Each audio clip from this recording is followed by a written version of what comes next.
Welcome to Luca is a Billionaire, where the only thing I invest in is your answers. You need the essentials now: policy number, VIN, and the exact effective date you want cancellation to begin. Call your insurer and tell them you intend to cancel. Ask for the cancellation code or confirmation number.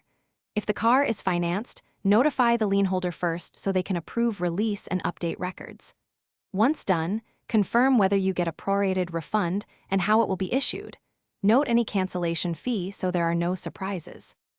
After your initial call, follow up immediately with written notice to create a paper trail. Include policy number, VIN, and the exact cancellation date. Make sure you receive written confirmation. Keep the email, letter, or cancellation code in your files. Also notify the DMV if your state requires proof of continuous coverage or a non-use declaration, and tell the lien holder or buyer the insurance is ending so they can arrange their protection. These records prevent registration or loan complications later.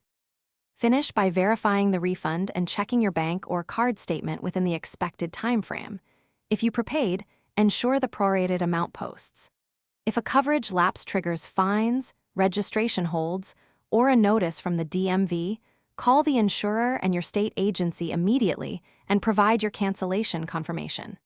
If the company refuses to honor the confirmed date, escalate the dispute to the state insurance regulator and keep all documentation. That single troubleshooting step usually resolves. Thanks for watching and please subscribe. It's the best investment you'll ever make.